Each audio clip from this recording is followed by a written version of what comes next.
Hola, buenas tardes a todas, todos y todes.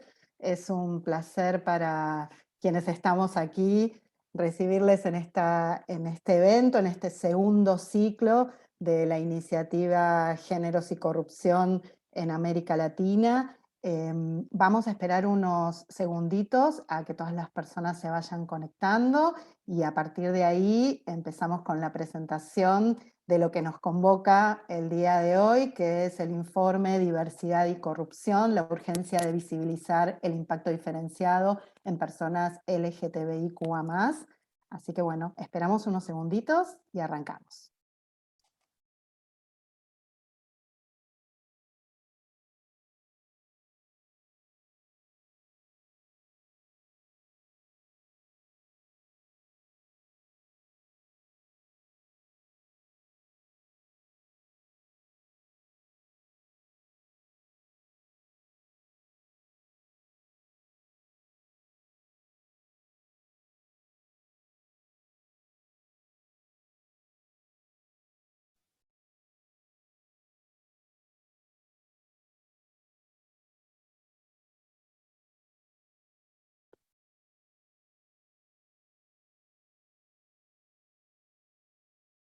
Bueno, creo que ahí estamos, está estabilizado el número de ingresos, vamos a ir después dando bienvenidas por partes a quienes se vayan sumando.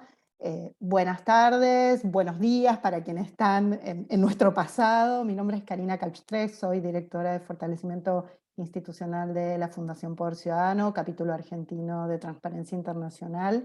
Y desde Poder Ciudadano estamos muy felices de encontrarnos hoy aquí con este grupo de personas primero comprometidas y sumamente generosas que nos han permitido llegar a este segundo ciclo del evento de la iniciativa Géneros y Corrupción en América Latina, mostrándonos un camino, ¿sí? Un camino que es una vacancia para el campo anticorrupción y que hemos descubierto de la mano de los compañeros que están hoy aquí presentes y que van a acercarnos sus experiencias y sus trayectorias.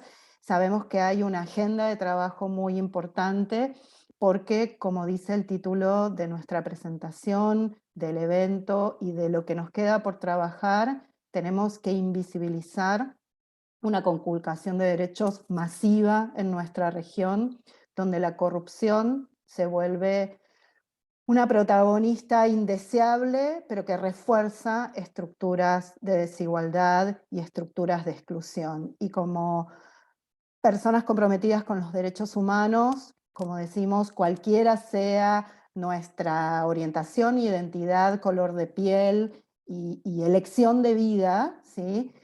Hay aquí una vacancia y estamos dispuestas y dispuestos a dar los primeros pasos para hacer visible lo invisible.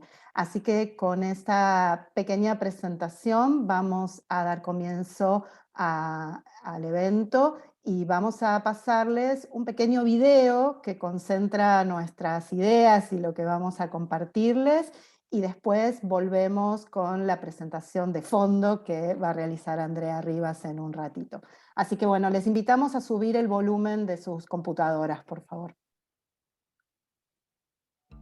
Géneros y Corrupción en América Latina es una iniciativa que propone fortalecer la articulación entre el activismo anticorrupción y el activismo de las personas LGBTIQA+ y mujeres desde una perspectiva de derechos humanos.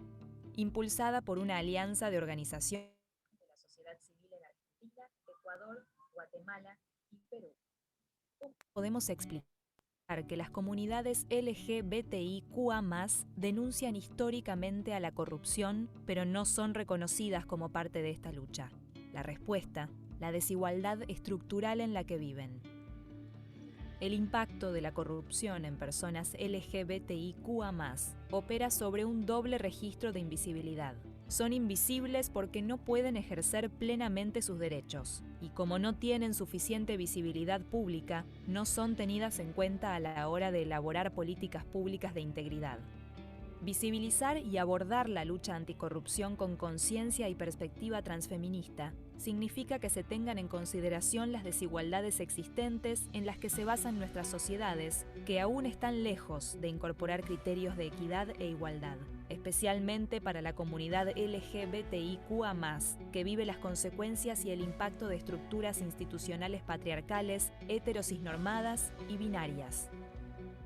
Los activismos de personas LGBTIQA+ y mujeres son hoy los más activos en la defensa de derechos en nuestra región. Frente a las violencias tejen redes, elevan voces, reclaman su lugar en la toma de decisiones y exigen justicia. Y para que esto sea posible, se necesita más transparencia, más rendición de cuentas, más participación y más control social, es decir, menos corrupción. ¿Qué buscamos? Tender puentes entre las organizaciones anticorrupción y las de la diversidad, donde articular nuestras perspectivas, herramientas y metas de igualdad, equidad e integridad. Puentes donde cualquiera sea nuestra identidad y nuestro género y su expresión, menos violencia y menos corrupción nos permitan construir vidas con más autonomía, más integridad y más derechos.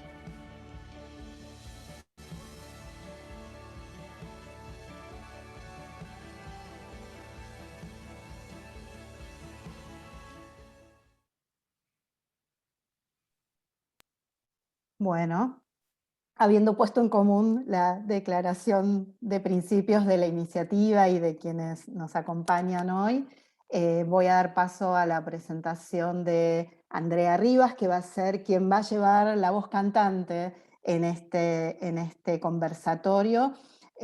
Andrea es presidenta de AFDA, Asociación Familias Diversas de Argentina, es defensora de derechos humanos LGBTIQA+, abogada, magíster en geopolítica y estrategia, y una aliada imprescindible que se ha puesto esta mochila al hombro y la hizo pasear, y la llevó y la empujó por todos los países que hoy están formando parte de esta iniciativa. Y antes de darte la palabra, Andrea, quiero celebrar nuestro encuentro azaroso el año pasado en plena pandemia y agradecerte públicamente la enorme generosidad de tu tiempo y de tu constante empuje para que aprendamos, quienes estamos acompañando esto, sobre dónde hay que mirar y cómo hay que mirar. Así que bueno, Andrea va a hacer la presentación de los resultados del informe y después vamos a retomar para conversar con quienes nos acompañan hoy. Andrea, todo tuyo. Bueno, muchas gracias por la presentación, Karina. Yo agradezco mucho digamos, la oportunidad que tuve de hacer este informe junto con la colaboración de mis compañeros de diferentes organizaciones LGBTIQA+, que se encuentran aquí. Es realmente importante interseccionalizar estas agendas, la agenda LGBTIQA+, y la agenda anticorrupción, realmente para encarar las causas estructurales de las violencias y de la opresión hacia nuestra comunidad y población LGBTIQA+. Así que la verdad que creo que es un informe único, realmente creo que aporta un valor muy importante a ambas agendas y es lo que hoy vamos a charlar. Y bueno, voy a presentar un poco una presentación que, valga la redundancia, que hice. Voy a compartir pantalla con ustedes, avísenme si me están viendo. ¿Me ven ok? Se ve perfecto. ¿Se ven? Bueno, bárbaro. Bueno, la urgencia es lo que creo que hoy nos llama, ¿no? De estar visibilizando el impacto diferenciado de la corrupción en personas LGBTQA+, que es básicamente algo totalmente invisibilizado. Se habla muy poco o casi nada, es parte del silencio, ¿no? Que las personas LGBTQA+ también experimentamos. Por eso yo justamente elegí esta frase que para quienes somos personas LGBTQA+, es tan conocida, que es: tu silencio no te protegerá. Y hoy lo que le queremos decir a la corrupción es que el silencio no les va a proteger más. Y estamos empezando ese camino con este trabajo. Por eso los objetivos de este informe son los de poner en conocimiento qué es lo que nos sucede a la comunidad LGBTQA+, con la corrupción, para que la agenda de anticorrupción nos conozca y estemos integrados, ¿no? Desde nuestra agenda y su agenda, en lo que es interseccionalizarlas. Y también aportar una conciencia transfeminista a todo lo que es el diseño de las políticas públicas y de las leyes anticorrupción para que las mismas sean realmente efectivas. Les cuento por qué elegí esta foto. Esta foto es el bar de Stonewall Inn, que queda en Nueva York, y es el icono, digamos, del origen de que se ha tomado de nuestro movimiento LGBTQA+, de la lucha, de nuestro movimiento, de las revueltas que sucedieron allí el 28 de junio de 1969.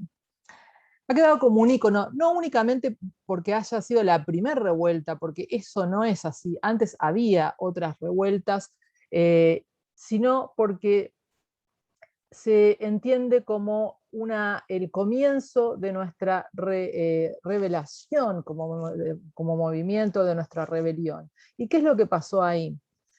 Nuestra comunidad esa noche, cuando cae una racia que no estaba prevista porque era un bar de la mafia, que estaba dirigido por la mafia, que pagaba, porque las relaciones entre personas del mismo género estaban prohibidas y no teníamos lugares a donde ir, entonces solo los lugares a los que podíamos ir a expresar un poco nuestra identidad y quiénes éramos y a conocer otras personas LGBTIQA+, era bajo total clandestinidad, lo que generaba un circuito de total corrupción y de vulneración de nuestros derechos. Esa noche no tenía por qué caer la policía para volver a pedir una coima a la mafia que manejaba este bar, pero así lo hicieron.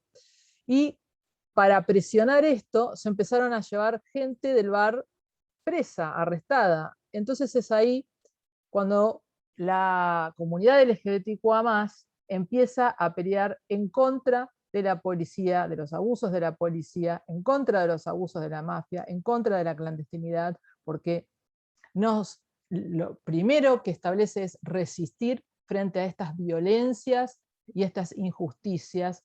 Entonces, desde el origen y la lucha de nuestro movimiento está presente el estar en contra de la corrupción. Básicamente está desde su nacimiento, con todo lo que involucra e implica la corrupción. Entonces, la pregunta con la que empieza este informe es ¿por qué, si estamos desde el origen luchando en contra de la corrupción, y es básicamente es visceral a nuestra lucha colectiva, no estamos realmente incorporados en la agenda de anticorrupción? Bueno, esta es una cuestión que aparece en el informe y es el armario. Elegí a Sara Hegazi para contarles en su historia qué significa el armario y las consecuencias que puede tener el armario. A lo largo de mi breve presentación van a conocer algunas historias y qué es lo que significa para nosotros, porque es lo que en realidad hoy, en esta presentación, me gustaría más transmitirles. Sara Hegazi en Egipto decidió en la banda de un concierto de una banda de rock mostrar la bandera LGBTIQA+. Ella era lesbiana. Después fue arrestada, después de este episodio. Fue torturada. Pudo pedir asilo en Canadá. Vivió creo que 1 año y medio, 2 más, y luego se suicidó porque no pudo soportar las consecuencias de las torturas que tuvo a consecuencia de eso, de ser feliz y mostrar la bandera LGBTIQA+. Esto que ustedes ven, me pueden decir, esto es en Egipto, Andrea, esto pasa en todos lados, y no importa absolutamente el marco normativo que tengamos, porque Lamentablemente el heterosis patriarcado, a pesar de tener, por ejemplo en Argentina, un marco normativo y un plexo normativo que nos protege muchísimo, nos sigue coaccionando para que también sigamos en el armario. Esto excede las normas. Obviamente las normas son de muchísima ayuda, pero no son suficientes. Y esto es lo que nosotros como personas LGBTQA+, aprendemos desde muy temprana edad. Y cada vez que hacemos un acto de salir fuera del armario, sabemos que puede tener una consecuencia. Por eso quiero nombrar a Sara Hegazi hoy para que recordemos hasta el punto en que pueden llegar estas consecuencias, en cualquier lugar. Vivir fuera del armario significa básicamente lo que están haciendo estos chiques, que están protestando ante una embajada de Polonia por lo que hoy está sucediendo en un país de la Unión Europea, y es enfrentar a la policía. Enfrentamos a la policía y los abusos policiales e institucionales absolutamente todos los días de nuestras vidas. Y esto está íntimamente ligado al armario y a estar afuera del armario y hasta nuestras expresiones de género o identidades de género, cuando las mismas no son conforme al género binario establecido por el heterosis patriarcado. Estos chiques se están sentando en protesta con todo el miedo que significa para nosotras, las personas LGBTQA+, el abuso policial. Porque en Polonia hoy hay zonas que se declaran libres de personas LGBTQA+, como si fuese un gran logro. Nos exilian, nos sacan de los territorios. Y esto está pasando en la Unión Europea, y Polonia no ha sido todavía expulsada de la Unión Europea en términos de derechos humanos. ¿Quién ejecuta todo esto? La violencia institucional y el poder de las Fuerzas Armadas y policiales. Después me gustaría también compartir con ustedes las violencias en las personas LGBTQA+, que hemos desarrollado este concepto de las capas de las violencias, porque cuando íbamos a trabajar todo lo que era la violencia de género acá en Argentina, veíamos que no había una total comprensión de que en el caso de las personas LGBTQA+, hay diferentes capas hasta que podamos, con las cuales nos enfrentamos, a diferencia de las personas heterosexuales o de las personas cis. Entonces, en lo que toda violencia tiene, ¿no? Que la persona que atraviesa una situación de violencia, que es la situación de poder y control, nosotros tenemos que romper con varias capas para poder salir de esa situación de violencia, y no tenemos ninguna ayuda de las instituciones. Al contrario, las instituciones las vemos con una gran desconfianza y barreras por las situaciones que les mencioné anteriormente y por las propias experiencias de vida y colectivas que tenemos. Entonces, primero tenemos la discriminación y la heteronorma, que la vivenciamos absolutamente todos los días de nuestras vidas. Como dije, en cualquier tipo de marco normativo. En algunos se agudiza más y en otros menos, pero sigue presente porque la heteronorma y el heterosis patriarcado permanentemente nos quieren coaccionar a través de mecanismos de biopoder. Entonces, tenemos que romper eso, que es muy difícil en lo que ya está instaurado en las instituciones. Entonces genera una gran violencia institucional. Aparte de eso, antes de llegar a romper con esa heterosis norma, tenemos que romper con nuestro propio armario. Y tenemos que salir de ese propio armario y hacerlo de manera exitosa, ¿no? Y si estamos adentro de este círculo donde no hemos podido ni romper el armario y estamos invisibles porque lo elegimos o porque no podemos salir del armario y estamos bajo la capa de la heteronorma y el odio y la discriminación, porque el odio hacia las personas LGBTQA+ existe y es muy fuerte, y la discriminación hacia las personas LGBTQA+ existe y es muy fuerte, generando no solo violaciones de derechos humanos que ponen en peligro la salud, todos los aspectos de la salud de las personas, la vida y la limitación de nuestros proyectos de vida, y nuestra propia vida, porque hay un mar de muertos que son personas LGBTQA+. Si estamos adentro de estas capas, vamos a estar viviendo en permanente coerción y amenazas, de por ejemplo, con que se nos haga una salida del armario. Salida del armario es cuando una persona, digo para las personas que no conocen este término, es cuando elegimos o no podemos decir que somos personas LGBTIQA+ y vivir libremente.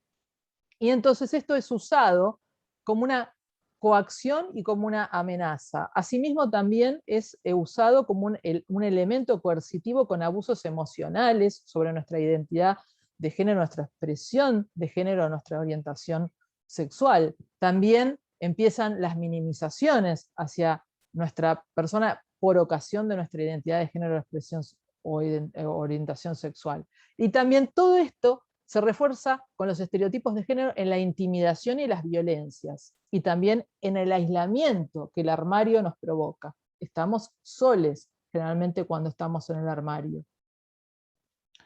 Bueno, las barreras.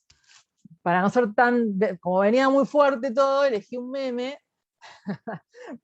donde es acá, cuando pasaste todo eso y podés y tratás, digo, no, porque acá queda una marea de gente que no llega a la instancia de la denuncia y está intentando, tratando de hacer una denuncia, queriendo pelear por su derecho, ¿no? Bueno, ahora que se habla mucho de los funnels y los embudos del marketing, bueno, imagínense en eso, que lo conocen todas las personas porque el marketing ha hablado de esto del funnel, bueno, lo mismo. Acá pasan todas las discriminaciones y cuando las pocas personas que llegamos ahí, nos encontramos con la corrupción y con la violencia institucional que nos frena y nos dice ¿a dónde vas? Y bueno, ojalá nos frenara siempre con una caricia, con un empujoncito en la mano, porque en realidad lo que nos hace son cosas mucho peores. Y esto significa que de la persona que llega va a encontrar muchísimas trabas y muchísima discriminación y muchísima falta de protección específica que tome en cuenta las especificidades de las violencias que sufre la persona LGBTIQA+ frente a la corrupción, que son algunas de las que comenté anteriormente. Entonces, lo que recomendamos en este informe es diseñar políticas públicas que estén basadas también en que nosotros estemos participando de manera plural y representativa y de forma abierta. Porque mis compañeros seguro van a hablar de esto, pero no saben la cantidad de veces que cuando nos encontramos con barreras es porque digamos, de no poder hacer denuncias, de políticas especiales que son diseñadas desde un punto de vista de heterosis normativo y no sirven para nosotros. Desde, por ejemplo, dispositivos de violencia. Voy a dar un ejemplo. Dispositivos de violencia específicos para personas LGBTIQA+, en una parte, por ejemplo, supongamos, en una parte de una zona geográfica. ¿Qué pasa si yo vivo a, no sé, 5 kilómetros de ahí, cuando la persona heterosexual la puede tener a 2 cuadras? ¿Por qué tengo que viajar? ¿Y qué pasa? Que encima que soy una persona que tiene menos recursos y que hay un montón de personas LGBTIQA+ que están expulsadas socialmente, y encima se me pone un lugar guetificado, ¿sí? Al cual prácticamente no puedo acceder. Ah, pero ahí te van a atender bien. Me tienen que atender bien donde yo lo necesite, donde yo estoy. Me tienen que facilitar el acceso a la justicia. Toda persona me tiene que atender bien, por ser lesbiana, no binaria, o por cualquier identidad que tengamos. Bueno, esto es algo sumamente importante. Después lo que vimos también es que se deben adecuar los marcos normativos de los países en términos de derechos humanos LGBTIQA+, para realmente poder combatir todas estas causas estructurales, de las cuales mencioné algunas solo, que son de discriminación y de odio, y que fomentan un mayor impacto diferenciado de la corrupción en las personas LGBTIQA+. Acá puse una foto también muy representativa, que es la foto de Mariam Gómez, que fue, digamos, por su expresión de género de lesbiana, con una expresión de género más masculina, Marian estaba prendiendo un cigarrillo en una estación de subte y la policía la empezó a agredir, y como Marian protestó, terminó presa, imputada por desacato a la autoridad. De esto seguramente algunas compañeras mías van a hablar, porque han puesto el cuerpo históricamente las personas trans frente a esta situación donde si no se daba una coima, si no se hacía lo que la policía quería, bueno, te procesaban. Entonces, ¿por qué? Por desacato a la autoridad, y donde hay también un montón de leyes, por ejemplo en Argentina, que es pionera en derechos LGBTIQ+, todavía hoy tenemos leyes en las provincias que son contra la moral pública, que pueden ser, que tienen una ambigüedad, que pueden ser utilizadas para justamente encarcelar a personas por no ser heterocisnormativas. Y sabemos que el Ministerio de Mujeres, Géneros y Diversidad está haciendo un trabajo en este sentido para poder adecuar estas normas, como ha sido recomendado por la visita del experto independiente en el 2008 a la Argentina. Pero es necesario que las normas se adecúen a los derechos humanos LGBTIQ+.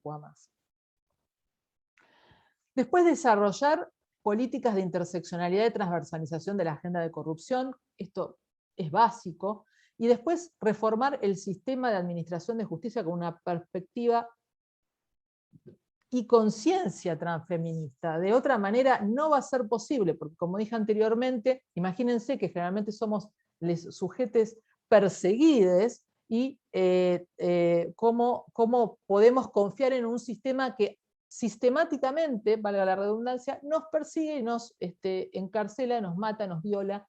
¿Y por qué pongo este caso? Porque este caso fue, quien ustedes ven en pantalla, es Azul, que fue Azul Rojas Marín, que fue el caso que llegó a la Corte Interamericana de Derechos Humanos, y donde el Perú fue condenado porque violó, torturó a Azul por una detención arbitraria. ¿Cómo es que termina esta persona en semejante situación de violación de derechos humanos? Por un pedido de identificación en la calle, arbitrariamente. Y bueno, ustedes pueden imaginarse por qué, ¿no? Hay independientemente de que Azul en ese momento, en el momento de su detención, se identificaba como gay, digamos, hubo la policía, hubo una búsqueda de determinado cuerpo, de determinada expresión, y esto es sistemático. Y para eso necesitamos una reforma estructural de la justicia. Después, otra de las conclusiones y hallazgos a los que llegamos, la verdad, unánime, todos me decían, no tenemos datos. Y es verdad, no tenemos absolutamente ningún dato. ¿Cómo vamos a existir si los datos que tiene el Estado son binarios, son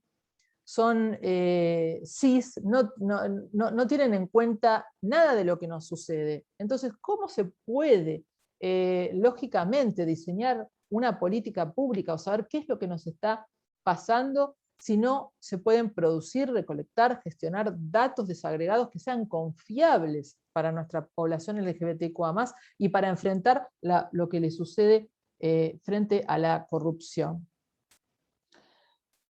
Y también educar con perspectiva de anticorrupción y sus impactos, que fue algo muy, muy pedido, no solo para la parte de los funcionarios en la administración pública, sino directamente desde las escuelas. Hay muchos derechos humanos que nos falta en términos de educación y de información.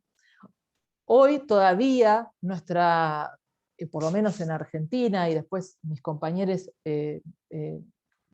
me podrán acompañar o no en esto que voy a decir, pero voy a hablar por lo menos en Argentina, todavía hay miedo a la información. Todavía tenemos miedo a la información y no nos dejan acceder a la información. Las instituciones, el Estado nos pone un montón de barreras para poder acceder a la información desde muy pequeños, y lo único que hace es vulnerar derechos humanos. Dejo aquí la imagen de Diana Zacayán, porque fue una de las personas que todavía la justicia argentina está en deuda porque le ha quitado de su travesticidio el agravamiento de crimen de odio, justamente la tipificación de travesticidio. Entonces, bueno, no podemos hacer justicia si realmente no tenemos también quien nos tome en cuenta para esa justicia. Y voy a cerrar mi presentación porque hay un panel excelente y ya hablé un montonazo, y lo hago con, dejando a las palabras de nuestra queridísima Loana Berkins, porque esto es realmente a donde yo creo que Loana, que fue una adelantada total, es a donde tenemos que apuntar. No hay que aceptar nuestra condición de víctima. Las personas LGBTQA+, no vamos a aceptar ni aceptamos esa condición. Lo que queremos es que se cambie ese sistema mediante esta lucha colectiva porque compartimos la desigualdad y la opresión. Así que bueno, muchas gracias y ahora voy a estar muy contenta escuchando y dialogando con mis colegas.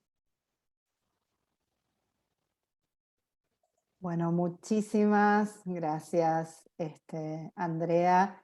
Me parece que voy a recoger un poco el sentimiento de quienes estamos escuchándote y sabiendo cuáles eran los resultados y habiendo aportado, estamos conmovidos y conmovidas y conmovides y movilizadas, ¿no? Para pensar en red y para pensar colectivamente ¿a dónde hay que ir? Hablamos siempre de hojas de ruta críticas, ¿no?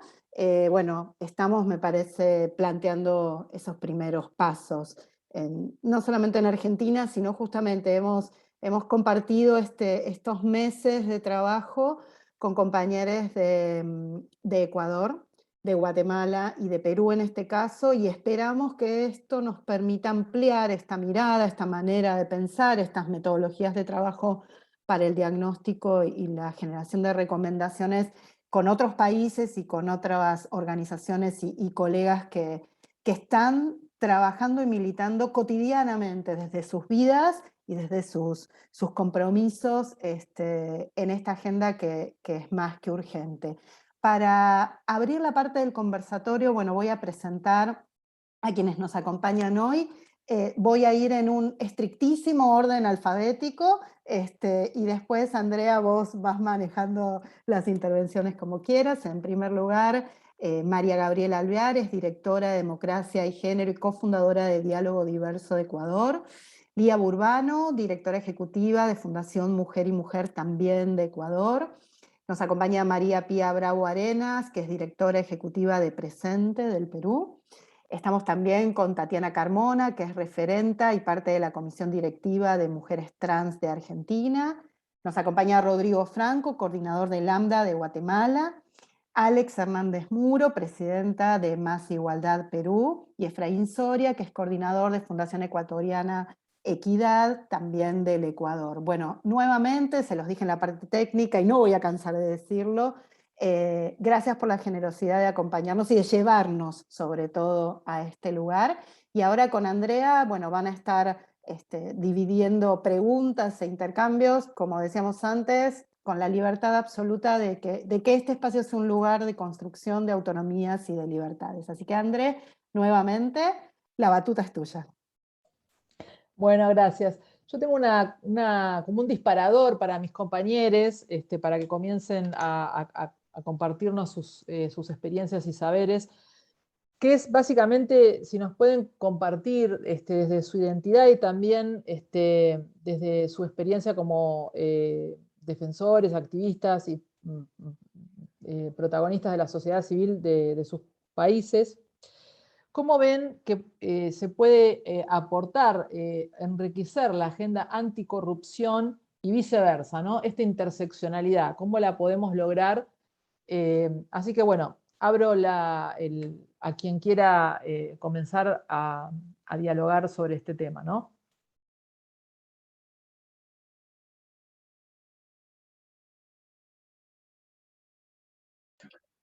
Hola, si nadie más se anima, yo me puedo animar. Gracias, André. Gracias, Karina, por esta invitación.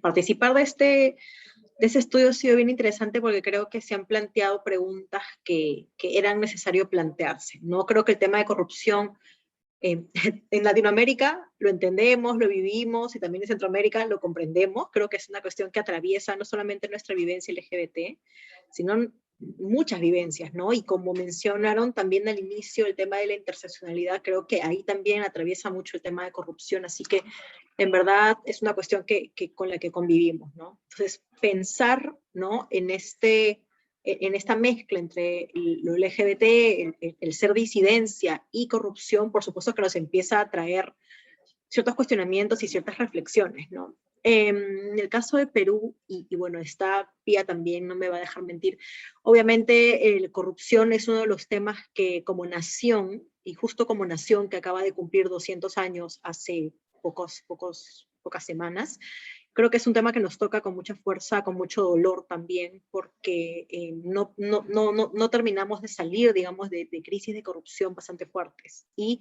la población LGBT es aquella que de alguna manera puede dar incluso bastante testimonio de lo que implica, ¿no? Porque justamente el ser invisibles, cuando hablamos de que somos invisibles, para mí es una invisibilidad, pero bien llamativa, ¿no? Porque de alguna manera tenemos un espacio, estamos, pero es esta invisibilidad en las normativas que creo que le da mucho espacio a la corrupción, ¿no? Donde no hay una ruta concreta para hacer algo, es donde se generan espacios de corrupción. En el caso nuestro de Más Igualdad, hemos recibido algunas, a veces, correos, ¿no? Especialmente de personas trans que, por ejemplo, para tratar de acceder en nuestro país no tenemos una ley de identidad de género, no se puede realizar a través de un trámite, digamos, administrativo, se hace a través de un trámite judicial, ¿no? ¿Qué pasa?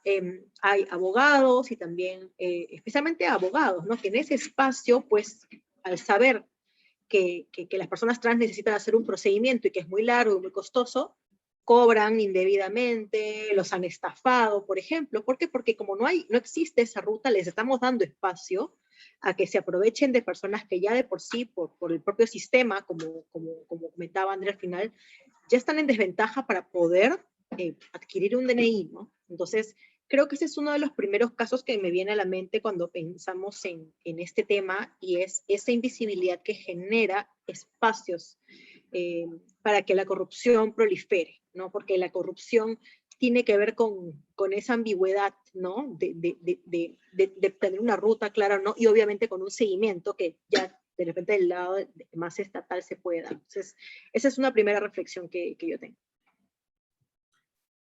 Si me permites, André, yo quisiera partir desde otro punto de vista y entender a la corrupción también como la omisión que tiene el Estado en relación a las políticas y a la protección de los derechos humanos de las poblaciones LGBTIQ+.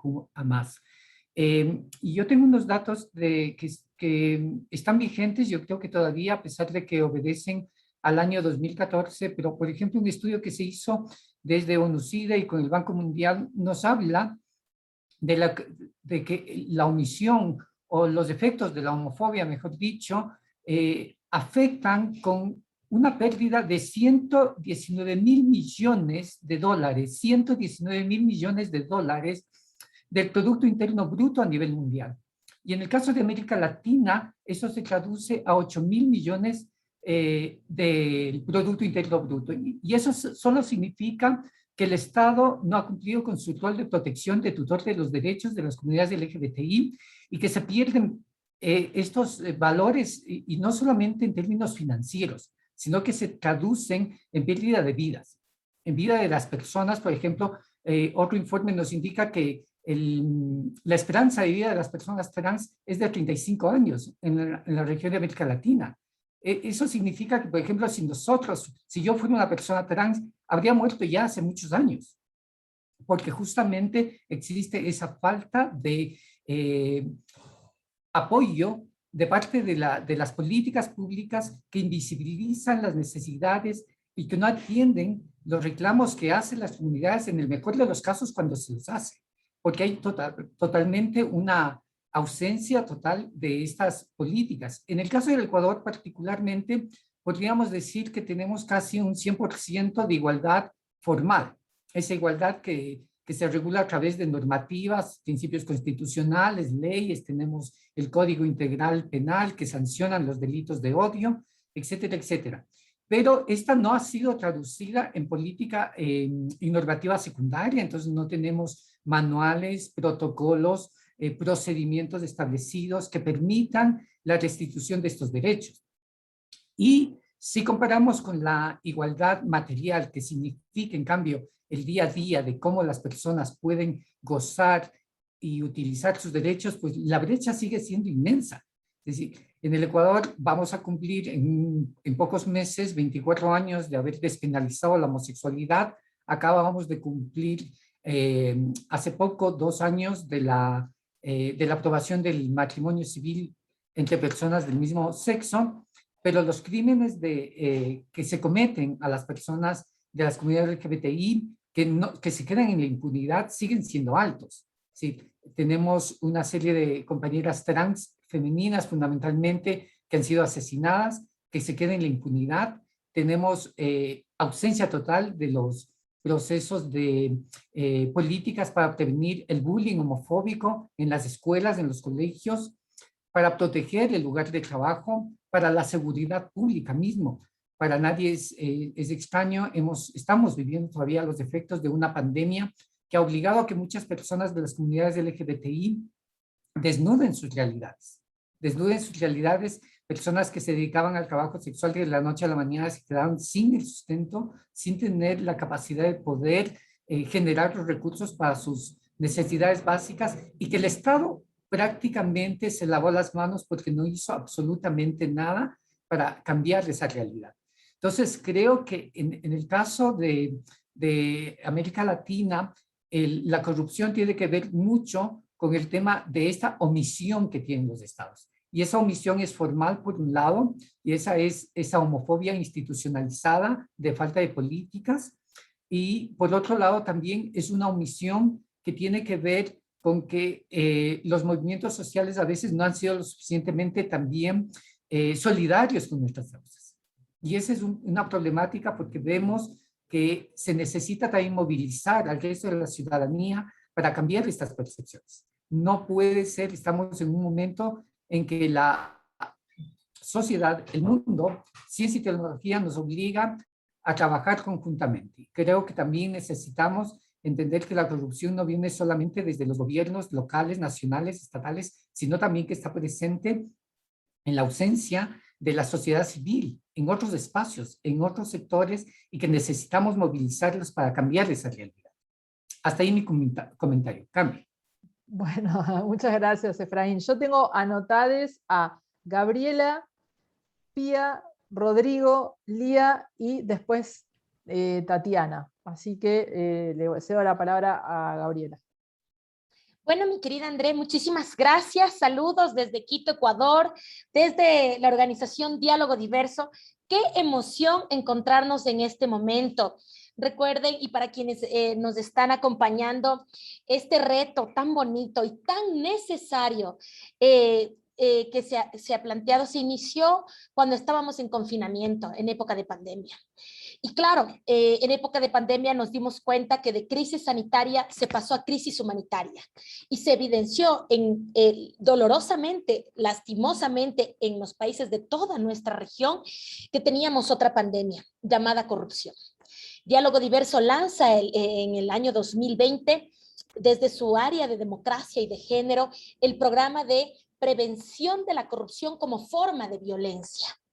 Y hemos venido trabajando, y es por eso que nos sumamos, porque empezamos a decir y vamos a definir cuáles son esas causas y esos efectos que determinan que la corrupción nos violente. Nos violenta a las mujeres en nuestros ciclos de vida, nos violenta a quienes forman parte de la comunidad LGBTIQA+. ¿Y cómo nos violenta? ¿De qué manera? En el Ecuador no se había abordado antes del año 2020 la corrupción desde el punto de vista humano. Porque cuando hablamos de corrupción, hablamos de personas, de seres vivos, vivas, vives, que sufrimos, que vivimos las consecuencias dolorosas, impunes, injustas que genera la corrupción. Y es por eso que este primer paso, que además que lo da Poder Ciudadano, lo hace centrado de una manera integrando a nuestra región y particularizando también, pero al mismo tiempo evidenciando que es momento y es tiempo de decir a nuestros países, a nuestra región y al mundo entero cómo la corrupción realmente tiene efectos devastadores para las personas, pero no para cualquier persona, sin querer discriminar, sino queriendo visibilizar cómo afecta a la comunidad LGBTIQA+, que no existe para nuestros estados y que para el estado, en el caso ecuatoriano, en la pandemia, en momentos de confinamiento y de desconfinamiento progresivo en el que nos encontramos ahora, tampoco existe. No ha existido, y que las mujeres en nuestros ciclos de vida, interseccionalidades, orígenes, tampoco. Es decir, no hemos tenido un proceso necesario, complementario, diferenciado para poder dar un trato, un tratamiento, una atención a la comunidad LGBTIQA+, y desde luego a las mujeres. Por eso es importante reflexionar cómo la corrupción nos va violentando, porque además hay que decir algo, respondiendo a tu pregunta, mi querida André, no existe una agenda de combate a la corrupción, al menos en el Ecuador. Y como no existe una agenda, tampoco existe la visibilización de las mujeres, como le he mencionado, nuestras diversidades de la comunidad LGBTIQ+. No existe. Ese es el primer punto que hay que evidenciar. No existimos y no existe en nuestro país, porque la corrupción se ha quedado un poco entre denuncias a nivel del ámbito político, desde un lado político hacia otro lado político, quizás para ciertos personajes que están desde el ámbito público. Pero al darle un rostro a la corrupción y al evidenciar causas, consecuencias y efectos y cómo de manera diferenciada, específica también nos afecta a quienes somos mujeres, a quienes quienes son parte de la comunidad LGBTIQ+, ese es el punto fundamental. Se ha creado ya en el Ecuador el primer observatorio ciudadano de las violencias a las mujeres, a las diversidades sexogenéricas y desde luego para prevenir la corrupción como forma de violencia, porque viéndola así desde este ámbito nos permite reflexionar desde una mirada más allá de lo legal. Es una mirada que se relaciona de manera íntima con lo humano, humane, por lo tanto con los derechos. Por esa razón, la legitimidad de los derechos que tenemos las personas a exigir y a monitorear la transparencia en la gestión pública y también para promover las acciones desde lo privado, analizamos las relaciones de poder. Porque se ejerce poder quienes promueven actos de corrupción frente a quienes se dejan corromper o frente a quienes tienen que vivir esas consecuencias frente a algo que decía muy bien Efraín, que genera impunidad en distintos ámbitos, en el ejercicio del derecho a la salud, en el derecho al acceso a la justicia, en lo que implica el derecho a los servicios básicos y servicios públicos. ¿Cómo? La sextorsión, los favores sexuales, se involucran en lo que implica el acceso a esos derechos y entre otros. Es importante analizar, como lo decía, esas relaciones de poder. También están relacionadas a las necesidades. También entra un tema desde el acceso económico. Y en dónde nos encontramos, desde cuando estás en el ámbito rural, en el ámbito urbano, desde si has podido acceder a estudios o no, cuando tienes que pagar para que un juicio tenga que llevarse adelante porque simplemente lo archivaron. Si no hay dinerito de mano, no funciona. Cuando el secretario del juzgado le dice a una mujer, bueno, pero nos tomamos un café primero. Todas esas acciones que un poquito se han naturalizado porque no se han evidenciado que son formas de corrupción que te violentan porque eres una persona, una mujer transgénero, porque eres una mujer lesbiana, porque eres una mujer bisexual, porque eres una mujer heterosexual, que eres campesina. Entonces, todo esto es necesarísimo y el informe realmente nos abre las puertas para que de manera conjunta, de manera también específica en nuestros países, pero sobre todo conjunta, porque así se promueven las causas de manera interregionales, entre países, para decir basta ya de esta pandemia, porque realmente consideramos que así, de una manera muy fuerte, debemos lograr posicionar en las agendas de país el trabajo sobre la transparencia. En el Ecuador tenemos una ley de la transparencia y acceso a la información pública. No tiene un rostro humano, no tiene. Y se ha quedado un poco en que las instituciones tengan que develar algunos temas en sus páginas, en las páginas web de cada institución. Es un paso importante en el Ecuador, pero por supuesto, pero es necesario ir hacia lo humano y a visibilizar cómo la corrupción en el ámbito público y en el ámbito privado está afectándonos a las mujeres y a quienes forman parte de la comunidad LGBTIQ+. Yo por el momento aportaría al debate, mi querida André, en este sentido. Y bueno, muchas gracias por esta oportunidad inmensa. Estamos muy felices de saber que de manera conjunta vamos a lograr promover una agenda a favor de la transparencia y que nos permita prevenir las distintas formas de corrupción, como aquellas que nos violentan. Muchas gracias, María Gabriela, y ahora le paso la palabra a Pía. Gracias, André.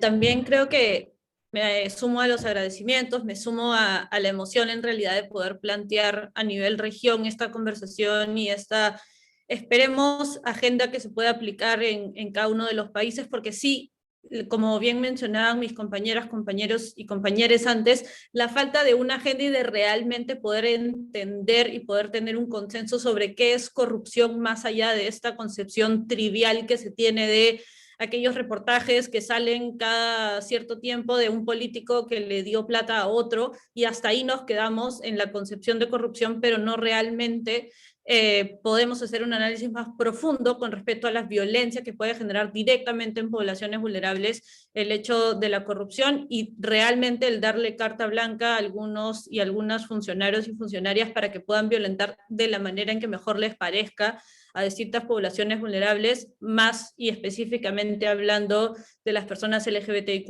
¿no? Y eso también reflejando un poco en el hecho y de que comentaban anteriormente de la falta de data, y creo que el hecho de no tener realmente una agenda planteada y no tener una agenda anticorrupción con enfoque de género y diversidad LGBTIQ+, genera que esta falta de data no solamente se dé a nivel censo, a nivel data pública que podamos utilizar para plantear políticas públicas, sino a falta de data que se dan de casos que podamos realmente, digamos, someter a justicia como se debe, ¿no? Hay muchas veces nos reunimos con distintas organizaciones, tanto públicas y privadas, y la primera oración siempre es: aquí no pasan esas cosas, aquí no hay discriminación, aquí todo bien. Yo no, como el director yo nunca me he enterado de algo que sucede, entonces debe de no estar pasando, ¿no? Pero eso también es corrupción, así tengas una política de diversidad, así tengas las millones de cosas, si es que sucede es porque se están rompiendo esos acuerdos, se están rompiendo esas políticas,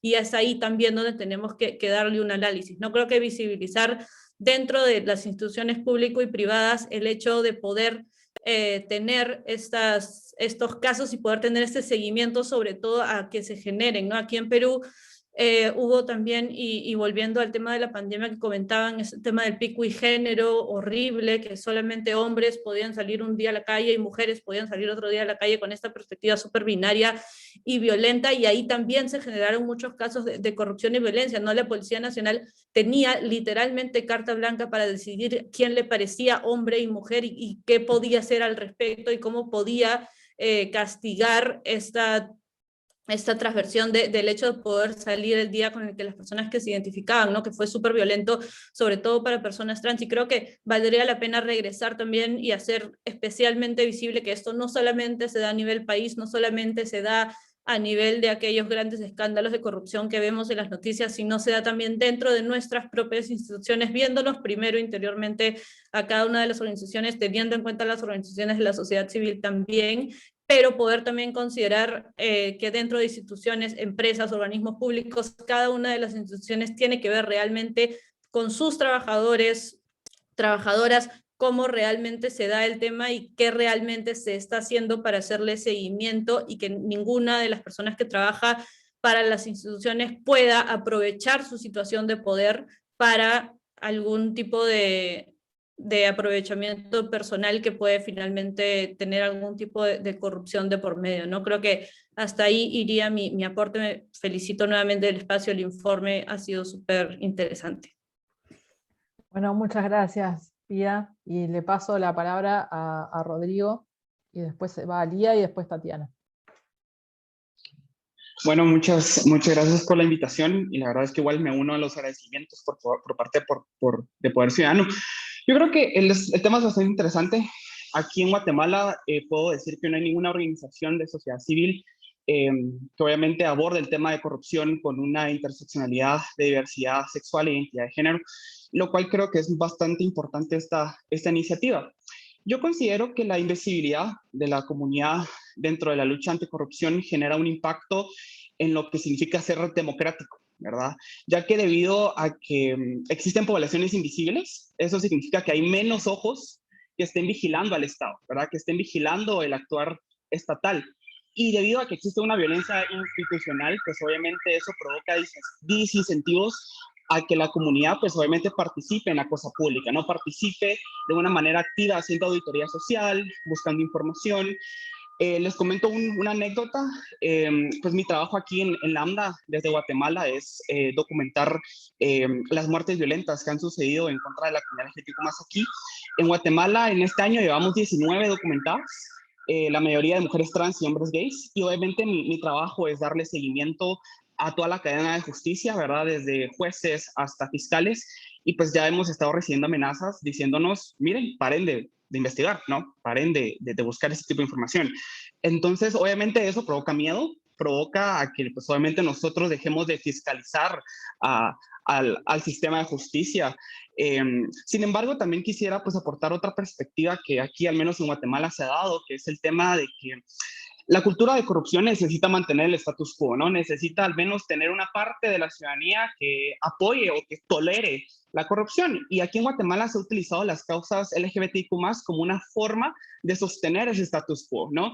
A través de discursos incendiarios que provocan obviamente sentimientos en los ciudadanos y que provocan realmente que exista esa idea de el presidente está robando, pero al menos apoya a la familia, al menos está a favor de la vida. Y han habido varios ejemplos de, por ejemplo, yo creo que aquí mis compatriotas de Argentina sabrán quién es Agustín Laje. El Congreso de la República de Guatemala, con fondos del Estado, lo invita a dar una conferencia, y ustedes ya se imaginarán que obviamente el discurso de Agustín, que es muy incendiario, entonces lo invitan justo en plena pandemia. Entonces todo el mundo estaba hablando de eso, pero atrás de eso habían contratos millonarios de vacunas que eran muy sospechosos, habían cooptaciones de jueces, y realmente la gente le estaba poniendo más atención a este tipo de cosas, ¿no? A que la gente diga, bueno, o sea, al menos pues el presidente está robando, pero al menos invitó a Agustín Laje para que diera una conferencia, entonces está bien, ¿no? También otro ejemplo, ¿verdad? Actualmente en Guatemala ya hay una política pública que su objetivo es institucionalizar a la familia. Ese es el título de la política pública. En plena pandemia, en donde hay varios muertos, hay muchas causas importantes que luchar: desnutrición, violencia contra las mujeres, violencia contra la comunidad LGBTQ+, y pues nuestro presidente decide realizar una política pública defendiendo a la familia. Entonces, ustedes ya se imaginarán que ciertos sectores, ¿verdad?, principalmente de derecha, dijeron, qué bueno, presidente, lo hiciste, te apoyamos, y obviamente eso pues ayuda a que la corrupción pues se mantenga, al menos con un cierto apoyo de parte de la población, ¿no? Entonces, es bastante fuerte, ¿no? Porque nosotros obviamente como sociedad civil se nos toman nuestras causas como una burla, ¿verdad? Debido a que pues obviamente les sirve ese discurso a los políticos para que al menos recibir cierto apoyo de sectores religiosos y sectores obviamente de derecha. Entonces realmente es bastante interesante. De igual manera, pues en Guatemala no existe una política pública. Se intentó hacer una política pública y ya estaba el borrador hecho, pero vino el presidente Alejandro Yamatei y elimina la institución que estaba realizando esa política pública. Entonces, o sea, literalmente la política pública pues está en un stand-by, ¿verdad? Realmente no hay ninguna institución que lo esté llevando a cabo. En Guatemala, el último censo que hubo fue en el 2015, y pues se imaginarán que obviamente no eran datos de nosotros. Hay una falta de prioridad legislativa, ¿verdad? Debido a que pues por años se ha intentado llevar la ley de identidad de género en Guatemala, pero pues no se ha podido. Entonces son varias cosas, ¿no? que realmente hay que tomar en cuenta, porque al menos aquí en Guatemala somos usados como una cortina de humo para que obviamente los políticos puedan mantenerse y tener un apoyo de ciertos sectores. Gracias, Rodrigo, por tus aportes, y ahora le paso la palabra a Lía y luego a Tatiana. ¿Qué tal, compañeras, compañeros?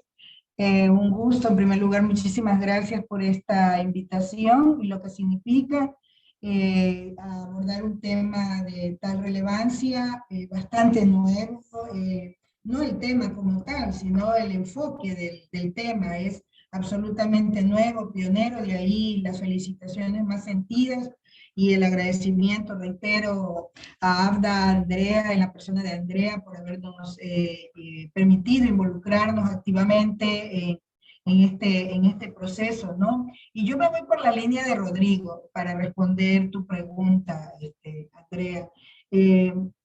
Yo creo que Rodrigo ha retratado muy bien toda esa estructura, todas esas dinámicas de corrupción, ¿no? De las que no voy a reiterar, porque lamentablemente la región, América Latina y el Caribe, está atravesada por estas mismas dinámicas de corrupción, ¿no?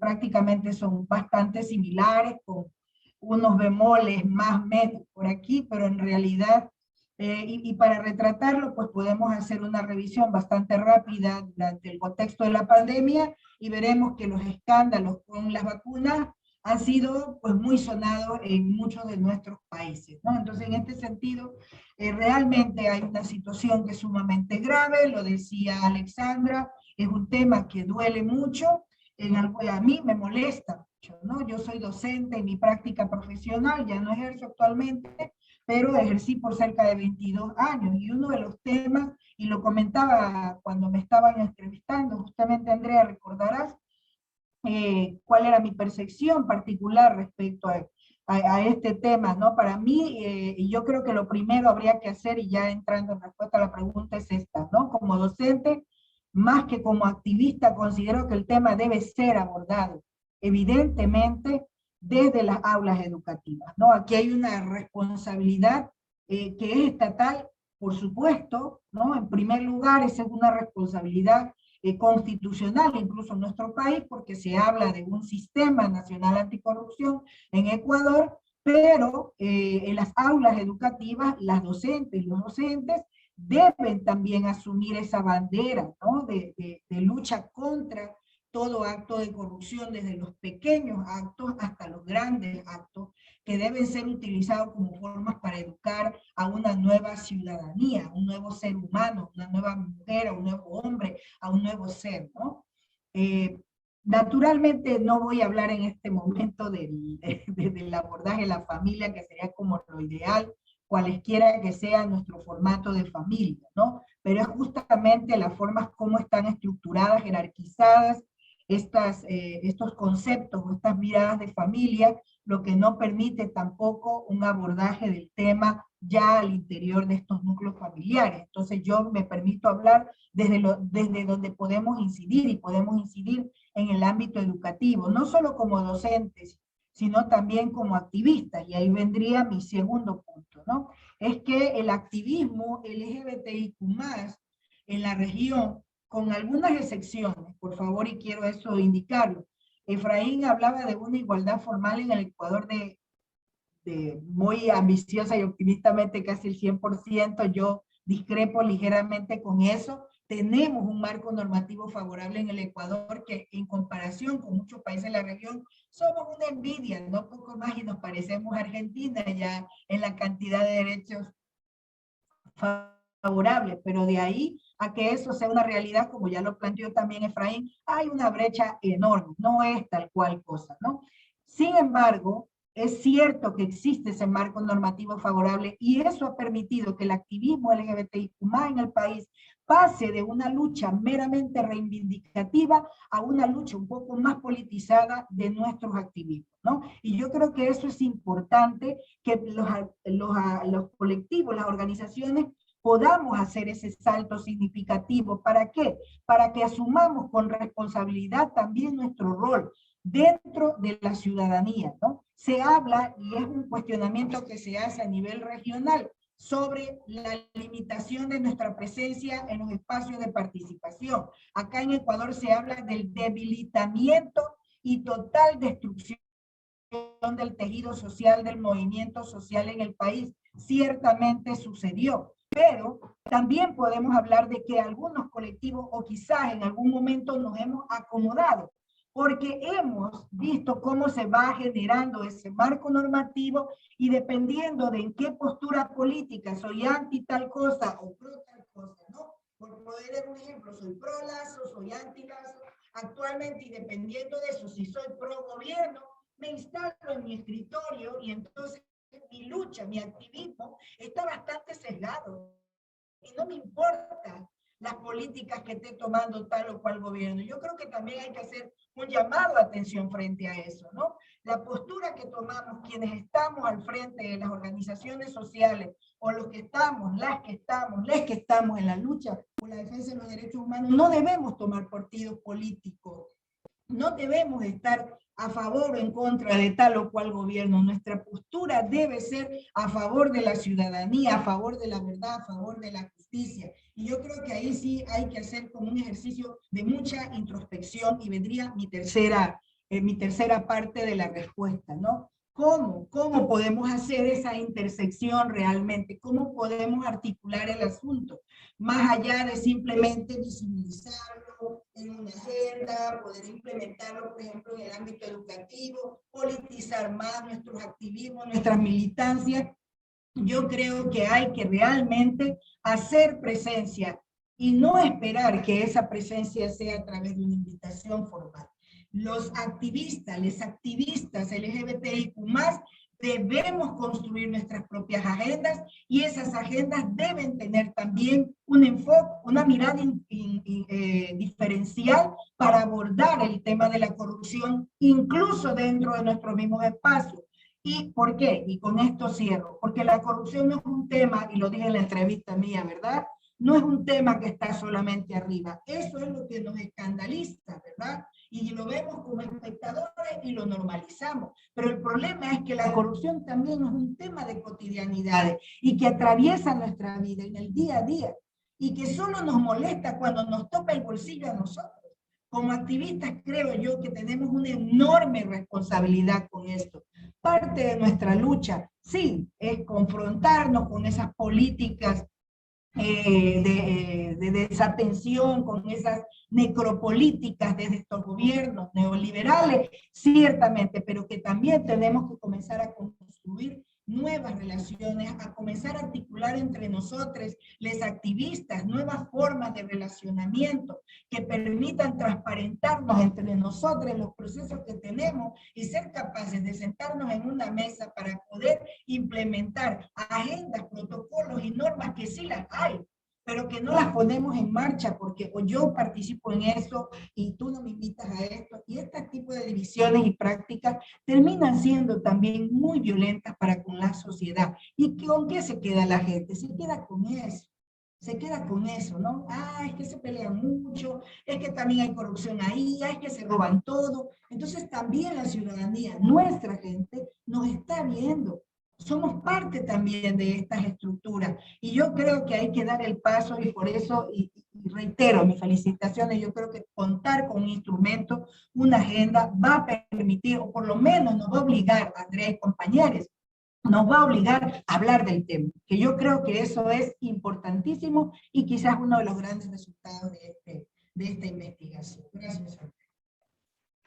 Gracias a vos, Lía, muchas gracias, y ahora le paso la palabra a Tatiana. Bueno, muchas gracias, buenas tardes a todos. Contenta de estar acá compartiendo con todos ustedes este panel. Y bueno, yo creo que pensando, hablando, ¿no? como militante, como activista por los derechos de la comunidad LGBT, el desafío más grande que se nos plantea de acá en adelante, y teniendo en cuenta todo lo que todavía falta, es pensar estrategias y pensar en esta línea que decía Lía, ¿qué hacemos, ¿no? Como militantes? ¿De qué manera nos organizamos?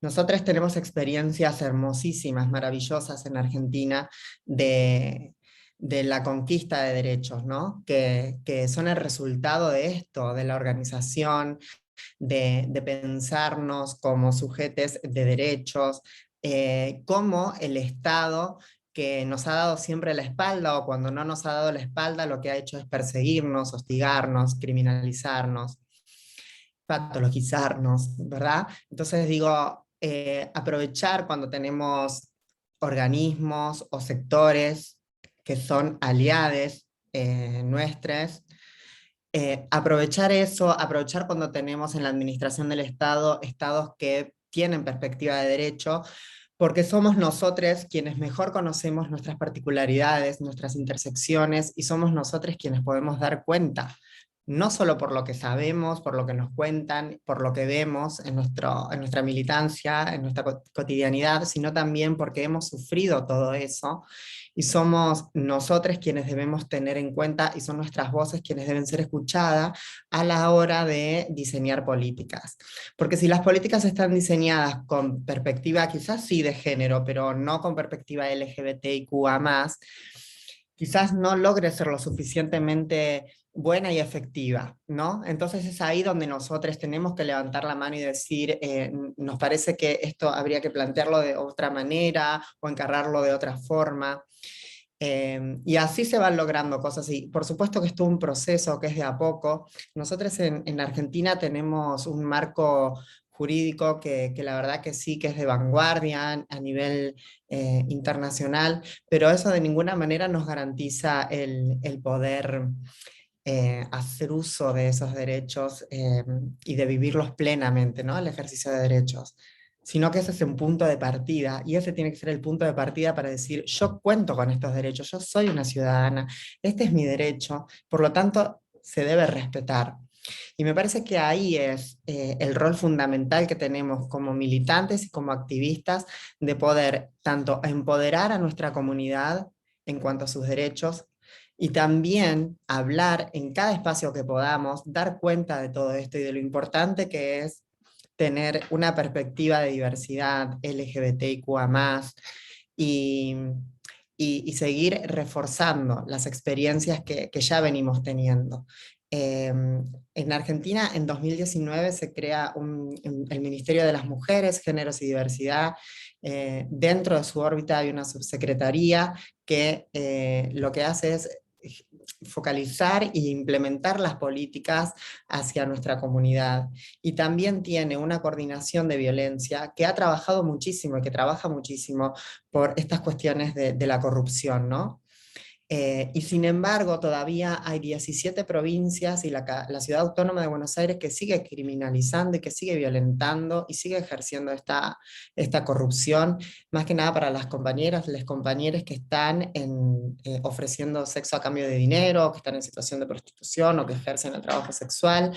Digo, entonces, eso que utiliza todavía este Estado, que si bien es un Estado aliade en materia de derechos y de perspectiva, todavía ciertos sectores, ciertas dependencias de este Estado siguen ejerciendo violencia y nos siguen metiendo presas por estar en situación de escándalo, por los códigos contravencionales, ¿no?, que hay en determinados territorios en donde todavía falta mucho por hacer.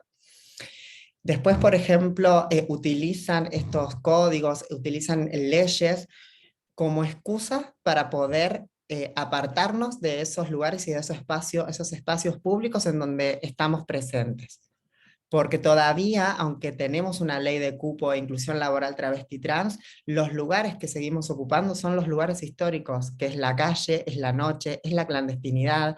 Entonces digo, es ahí donde se nos visibiliza, y no se nos visibiliza llevando adelante cosas que por ahí para la gente es algo aprobado, sino que es algo desconocido, hay todavía mucho tabú, mucho prejuicio sobre esas cuestiones, entonces eso hay que eliminarlo. Pero ¿cómo lo eliminamos? Para que quede bien. Y bueno, mira, tenemos la ley de drogas, la ley 27.133 creo que es, que las detienen a las compañeras por tenencia de estupefaciente con fines de comercialización. Y eso les sirve para armar causas, les sirve para llevarlas presas, y allí están. Como el delito es de entre 4 y 6 años, les hacen firmar juicios abreviados de una manera ya totalmente automática, ni siquiera van a juicio, porque saben que van a estar ahí por lo menos 2 años. Entonces, para no estar toda la condena, porque por ahí en el juicio, como el juez le presentan pruebas, que son la mayoría de las veces, en un alto porcentaje, son pruebas inventadas, testigos falsos, el juicio tarda un montón en llegar, entonces por lo general las declaran culpables. Ellas optan por firmar un juicio abreviado. ¿Qué pasa con eso? Sí, salen en libertad antes. La mayoría de ellas, siendo inocentes, pasan 2 años presas, 6 meses, 2 años y 6 meses, las declaran, salen en libertad, pero les queda el antecedente penal, que después es un obstáculo para acceder, por ejemplo, a un DNI. Las compañeras que son migrantes no pueden obtener su radicación, se les obstaculiza poder tener oportunidades laborales, se les obstaculiza un montón de cosas. Digo, y pasa también en los allanamientos, cuando la policía va y les dice que para no llevarles el teléfono, tienen que cumplir con algo, ¿no? Las invitan a salir, a cenar, les dicen, dame tu número de teléfono y yo te dejo el teléfono y no me lo llevo decomisado. En sus propios domicilios, ¿no? En ese ámbito, en ese contexto tan violento de que la policía entre a tu casa a revisar, también tener que someterte a esos abusos. Y me parece que es importante que podamos dar cuenta y poner luz sobre todas estas cuestiones que todavía siguen pasando, que pasan, y que nada, que dejan en evidencia todo lo que todavía está por hacer y todos los vacíos que todavía tenemos, ¿no? Bueno, yo quería agradecerles a todos y voy a hacer una ronda más con son 2 preguntas en realidad, para ver si las pueden responder en una vez.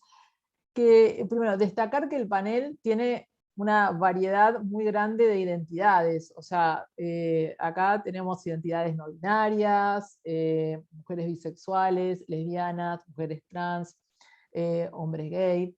Así que quería, si pueden hablar desde un pedido, desde su identidad, ¿no? Específico, porque también, aparte de tener las identidades que representamos cada uno, también tenemos del otro lado a toda la agenda de anticorrupción y aliados de la anticorrupción. Entonces, ¿qué pedido le podemos hacer hoy concreto a nuestros aliados que están acá de anticorrupción, de qué queremos que hagan en la agenda anticorrupción? Así que bueno, abro el micrófono de cada lado, desde sus identidades. Así que bueno, no sé quién, si querés de vuelta, Alex, empezar. Gracias. Bueno, yo soy una persona bisexual, y desde nuestro lado, en realidad es bastante difícil a veces ubicarnos dentro del espectro bisexual, ¿no? Cuando pensamos en lo LGBT, está ahí la B, pero normalmente no se nos incluye, y por eso creo que hay que retomar algo que también dentro de todo los compañeros han dicho, y también has dicho tú, André, que el tema de la data es importante, ¿no? Entonces, en nuestro caso, en Más Igualdad, nos gusta mucho trabajar el tema de políticas, pero siempre buscando evidencias, y creo que necesitamos recursos, ¿no? Entonces, un pedido concreto es inclúyannos, ¿no? A la sociedad civil, incluyan nuestras perspectivas también desde la diversidad, ¿no? Porque una sola organización, una sola identidad no puede, está incapacitada de representar la diversidad de experiencias que tienen las personas LGTB en su diversidad, ¿no? Entonces, creo que es eso, ¿no? Incluirnos, porque desde el enfoque de género, desde el enfoque interseccional, creo que hay muchísimo para comprender y aprender y para utilizar en el análisis de la corrupción, ¿no? No solamente desde cómo afecta, porque creo que ese es un lado del que estamos como que muy conscientes de que hay una afectación especial contra poblaciones vulnerables, incluida la LGTB, pero también desde antes, ¿no? Desde dónde se construye también la corrupción. ¿Quiénes son las personas corruptas? Yo creo que una lectura de género también nos permite ver que las masculinidades también se terminan insertando en los espacios de poder y son quienes ejercen también la corrupción. Entonces, por lo tanto, obviamente, esos aspectos de la corrupción afectan mucho más a mujeres y disidencias. Entonces, creo que esa lectura creo que es algo que yo podría decir, es importante que lo hagan, ¿no? Y por otro lado, bueno, acá vemos algunos países, pero también faltan muchísimos más para tener ese panorama sudamericano, latinoamericano, de la corrupción y cómo está afectando, o qué patrones existen de afectación sobre nuestras experiencias, ¿no?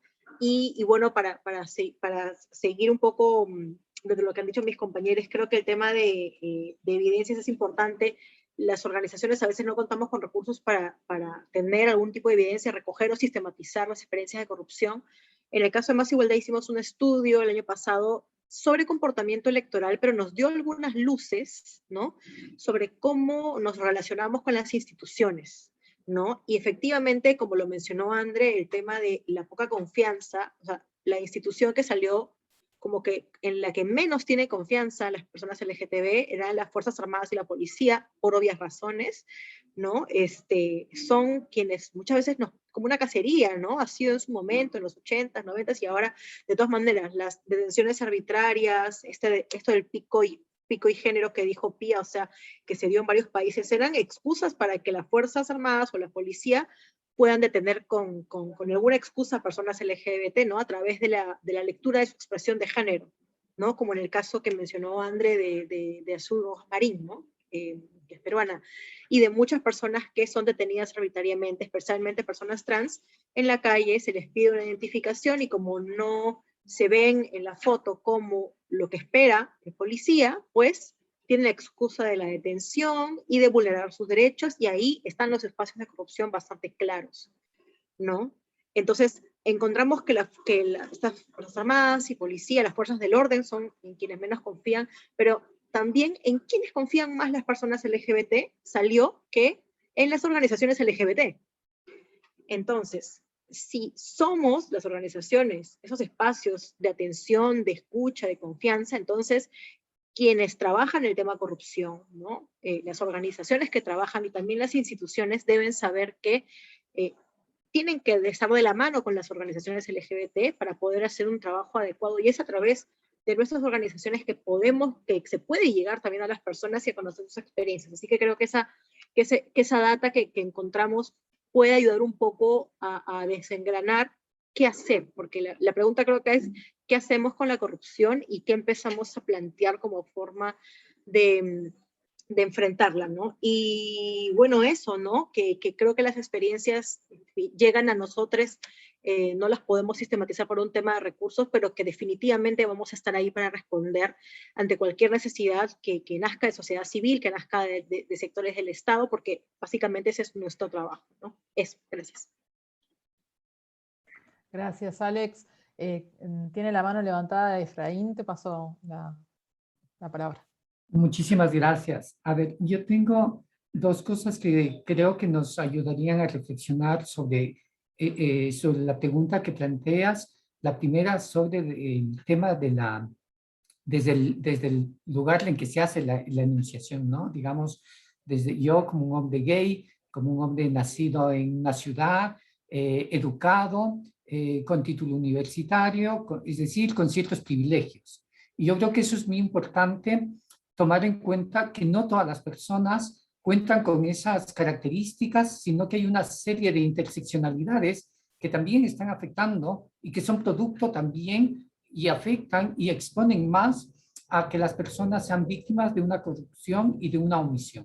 No es lo mismo, posiblemente para mí como hombre gay, educado, de familia, clase media, etcétera, etcétera, con trabajo, que los efectos de la corrupción me afecten tanto o que pueda estar dispuesto a denunciarla por el empoderamiento que el privilegio me ha permitido versus a otras poblaciones que no tienen esas capacidades o mis mismos compañeros gays que no tienen esas mismas posibilidades.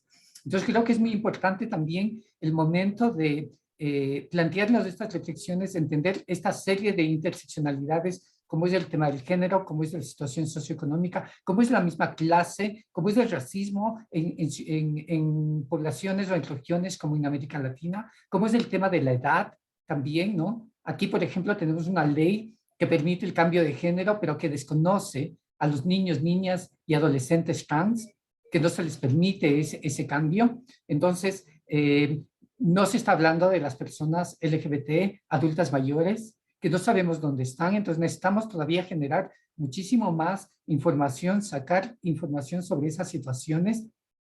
Y el segundo comentario tiene que ver también cómo las mismas poblaciones LGBTI o algunos miembros de las poblaciones LGBTI se han prestado para ser instrumentalizados de la corrupción. Y eso se evidencia mucho más fácilmente en los procesos eleccionarios que vivimos los países, en los procesos democráticos que vivimos cada cierto tiempo. Entonces se ha vuelto de moda como cuál es el gay, cuál es la lesbiana de moda para poder utilizarle. Y ahí el juego en que caen muchos compañeros, en que ni siquiera han podido definir su posición ideológica de izquierda, de derecha, de centro, izquierda, y que se prestan a ese juego y que termina siendo y pasándonos factura a la comunidad en general. Entonces también ahí no podemos divorciarnos del tema de que a veces somos no solamente víctimas de un sistema, y me parece muy bienvenido esa diapositiva que presentaste de que no queremos ser víctimas, sino que queremos cambiar el sistema. Pero eso también significa que nosotros podamos cambiar la actitud que tenemos frente a esa situación, dejar nuestros egos, que a veces también se maneja por un ego, por el posicionamiento. Yo siempre digo, o trato de decir, cuando alguien dice, es la primera vez que se hace eso, digo, qué vergüenza que en el siglo XXI sea la primera vez. Yo creo que si vemos más atrás, siempre hay alguien que ya dejó una pequeña huella, una semilla, un surco armado. Entonces también esos egos hacen imposible este empoderamiento. Entonces queremos cambiar una estructura de la sociedad, pero también necesitamos trabajar casa adentro. Creo que eso es muy importante para poder visibilizar esta problemática y para poder comenzar a tener respuestas a este flagelo, que hace que simplemente vidas de personas tengan la capacidad de una vivencia plena, llena de todos los objetivos que una persona tiene que tener. Es decir, ser feliz, tener familia, tener su pareja o sus parejas, la decisión que tome la persona, ¿no es cierto? Rompiendo esos esquemas, pero trabajando al interno y proyectándonos al futuro. Gracias. Muchas gracias, Efraín. ¿Quién quiere seguir? Yo, si querés, Sandra, que en un ratito me tengo que ir, me parece importante que podamos pensar también en capacitaciones y talleres en donde podamos dar herramientas antirrepresivas, herramientas más que nada a los compañeros que están en situación de vulnerabilidad y que son por ahí el blanco perfecto para la corrupción, darles las herramientas de cómo, por ejemplo, ante una detención arbitraria, cuáles son los números a los que tienen que llamar, cuáles son sus derechos, de qué manera tienen que hacerle la requisa, o si se lo tienen que llevar, de qué manera tienen que hacerlo. Lo mismo pasa cuando hay un allanamiento o cuando están ya en situación de detención, digamos, poder concientizar sobre cuáles son los derechos, cuáles son las obligaciones de las fuerzas de seguridad también, ¿no? Que son quienes ejercen por lo general el abuso y la violencia. También que poder dar cuenta de esto de las violencias institucionales, ¿no? En los espacios, en las escuelas, en los hospitales, que son espacios tan hostiles, más que nada para la comunidad travesti trans, que quiero ya de paso decir un dato. Ayer murió o fue víctima de un travesticidio la 39ª mujer trans en Argentina, y de lo que va del 2021. y eso también da cuenta de dónde estamos parados y da cuenta de todo lo que todavía falta por hacer y de cuál es nuestro rol y cuál es el rol del Estado y de qué manera al Estado también le tenemos que exigir que garantice nuestros derechos y eso, ¿no? Gracias, Tati. Bueno, no sé si alguien más quiere hacer un comentario al respecto. ¿Alguien más? Andrea, en la misma línea creería yo que Tatiana, bueno, yo soy una mujer lesbiana, no visible desde siempre, soy docente, por lo tanto me costó muchísimo salir del closet por temor a perder el trabajo, una experiencia que muchísimos de nosotros sabemos, y que también por esa visibilidad, y fue la razón por la cual decidí, como quien dice, salir de una vez por todas del armario, era para no estar expuesta al temor, ¿no? El temor de ser chantajeada, el temor de ser amenazada, el temor de ser utilizada mi realidad para hacerme daño, ¿no? Entonces, Tatiana mencionaba pues, una serie de elementos que van en cierta forma bastante relacionados con lo que yo planteaba anteriormente y que tiene que ver con ese trabajar ya no desde una mera reivindicación de derechos, sino de politizar más nuestra militancia, que es comenzar o retomar de pronto, porque así lo hacíamos antes, el trabajo con la comunidad, darles herramientas a nuestras compañeras, compañeros, compañeras, para que puedan defenderse, ¿no? Contra las fuerzas opresoras, para que puedan tener elementos para defenderse contra cualquier intento de extorsión, de estafa, de corrupción, para que tengan elementos críticos y poder tener una postura frente a estas manipulaciones politiqueras del momento, ¿no? Para que tengan herramientas, argumentos y que puedan tener también unos referentes estupendos de cómo pararse frente a estas estructuras que promueven, ¿no? Y enarbolan la corrupción en nuestras ciudades, en nuestros países. Entonces, en ese sentido, yo creo que en mi rol particular como lesbiana, como activista, actualmente dedicada totalmente al activismo, porque me quedé sin trabajo en el contexto de la pandemia, entonces acá estamos luchando sin perder de vista el foco, ¿no? Que al ser parte de una organización de la sociedad civil, tenemos una enorme responsabilidad. Yo creo que son palabras mayores. Eso lo he aprendido con algunas organizaciones, entre ellas Esquel, ¿no? Aquí está María Gabriela Alvear. Ese trabajo siempre, o ese discurso, ¿no? De constantemente estar apelando al tema de la democracia. Bien sabemos que la democracia a veces es como una utopía, ¿no? No hay la democracia perfecta, la democracia inacabada, pero finalmente es nuestro derrotero, ¿no? O sea, es nuestro norte en este sentido, nuestro sur para las naciones del globo sur, que de alguna manera nos permiten cómo articular estas cuestiones en temas de derechos humanos. El tema de los derechos humanos también es ese concepto bastante imperfecto, inacabado a veces, ¿no? La sociedad a veces critica cómo pelean por los derechos de los delincuentes, cuando los delincuentes pelearon por nuestros derechos.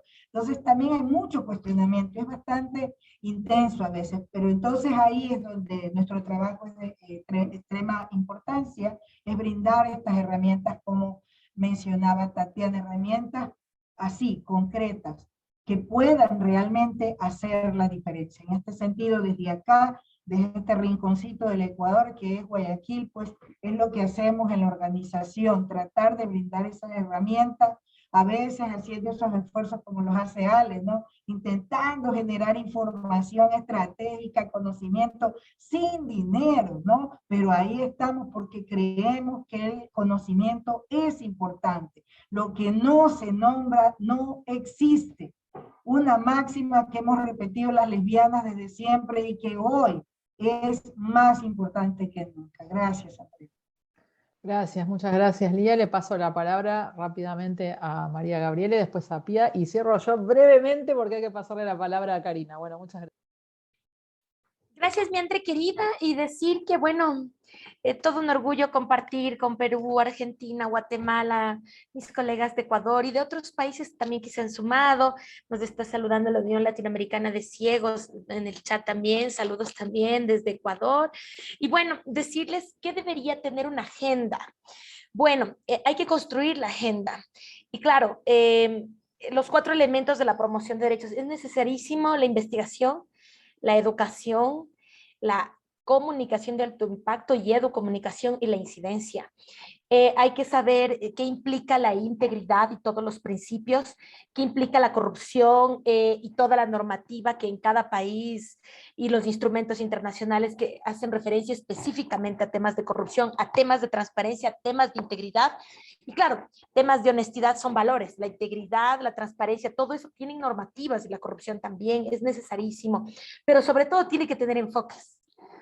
¿Ya? Y una agenda tiene que trabajar, porque como les mencionaba en mi primera intervención, en el Ecuador hay una ley de transparencia y acceso a la información pública, ¿no es cierto?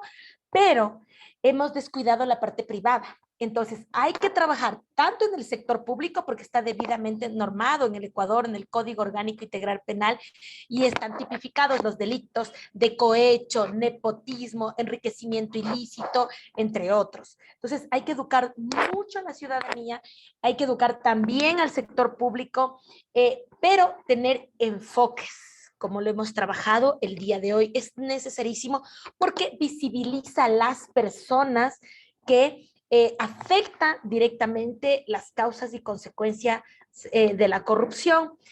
Sí estamos en un momento muy, muy importante que ya nos permite trascender de que de haber creado la ley en el Ecuador, de que se implemente, como lo mencionaba, a través de las instituciones públicas, pero ahora es importantísimo que en esta alianza, desde organizaciones, desde personas, desde academia, desde entidades públicas y del sector privado también, trabajemos de manera conjunta para la creación de la agenda. No tenemos... el combate a la corrupción no está elevado como política pública en el Ecuador, por ejemplo. No está elevado. Existe la ley de acceso a la transparencia, existe el Código Orgánico Integral Penal, pero no está elevado a política pública. Y claro, hemos mirado, pero es impresionante y les comparto aquí en la Asamblea Nacional del Ecuador, están en lista de espera los juicios políticos a autoridades del Estado, algunas de ellas por temas de corrupción, la gran mayoría. Es tan doloroso saber que el Contralor General de la entidad que se llama la Contraloría General del Estado en el Ecuador, se pide una censura pública y se pide que Fiscalía intervenga por temas de haber desvanecido glosas de la Contraloría. Quiere decir que desaparecieron por la máxima autoridad. Y no solo él, sino quienes le antecedieron también. Entonces eso es dolorosísimo, es terrible, es indignante, y frente a eso lo que estamos haciendo ahora, no callarnos, juntarnos, tener experiencias, apoyarnos entre otros países, como bien lo ha dicho aquí mis colegas, trabajar en conjunto en las organizaciones. No todas las organizaciones del Ecuador trabajan en temas de prevención de corrupción, temas de transparencia, sí en temas de democracia, porque la defensa de derechos tiene que ver con la democracia, desde luego, pero en específicas, como les digo, en el caso de Diálogo Diverso, cumplimos 3 añitos el 6 de agosto de tener ya la personería jurídica. Ya venimos unos añitos con más trayectoria, otros con menos, quienes la integramos y la fundamos, pero claro, es reciente el trabajo y estamos aprendiendo de otras organizaciones que ya tienen trayectoria, que ya han caminado a tiempo atrás y que nos están enseñando también. Y que claro, hemos buscado no duplicar y trabajar específicamente en prevenir la corrupción como forma de violencia, y trabajamos de manera muy cercana y en alianzas con esas otras organizaciones que ya han caminado a largo tiempo, porque las reconocemos, las honramos y aprendemos. Muchas gracias por esta gran oportunidad. Qué bestia Poder Ciudadano con este informe. Además, ustedes han sido tan participativos, todo han compartido, han dado tiempo, han estado muy pendientes de que cada detalle incluya el sentir y los aportes de quienes estamos aquí presentes. Muchas gracias por eso. Qué gusto encontrarnos de manera digital. Yo decreto que haya un momento en el que nos podamos encontrar físicamente y que miremos desde el estudio qué avances hemos tenido, qué cambios hemos podido realizar, qué iniciativas hemos podido promover. Muchas gracias por esta oportunidad. De abrazos y besos. Bueno, muchas gracias, María Gabriela, y le paso la palabra a Pia.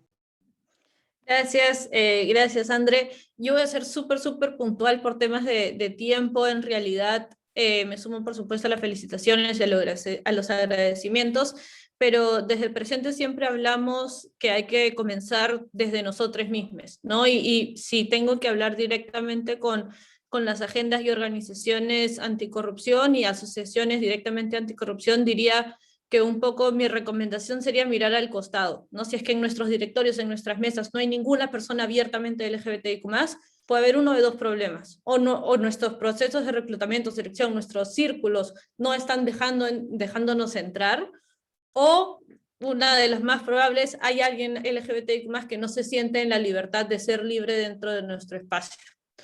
Entonces, si queremos realmente tener nuestro enfoque y tener los aportes LGBTIQ+, hay que empezar por nuestras propias organizaciones, por reclutar a personas LGBTIQ+, porque dentro de nuestro propio trabajo que tiene que ver con temas anticorrupción, esté siempre la perspectiva LGBTIQ+, no porque necesariamente invitamos a alguien externo, que también es súper importante, pero porque dentro de nuestro propio ADN, dentro de nuestra propia organización, de nuestra fuerza laboral, ya existen personas abiertamente LGBTIQ+, que se sienten cómodas, que todos sus derechos son respetados, independientemente de lo que diga el país en el que estemos, que pueda todas las personas trans de nuestra organización usar su nombre social, incluso en países como el nuestro, donde no hay una ley de identidad de género, y cuando tengamos todo eso, la perspectiva LGBTIQ+ va a naturalmente venir dentro de nuestras organizaciones y nuestras voces sobre todo van a poder ser escuchadas. Diría ese punto súper importante que también lo quería resaltar, y nada, mis felicitaciones y adelante André, creo para que cierres.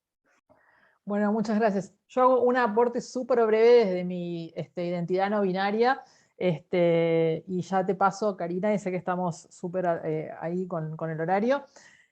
Bueno, para mí, reforzar lo que dijo mi compañera Alex, fundamental el tema de la representatividad, ¿no? Que también lo mencionó Elía y otros colegas. Es fundamental la representatividad. Nuestras voces tienen que ser escuchadas por nosotros, o sea, nosotros mismos tenemos que hablar.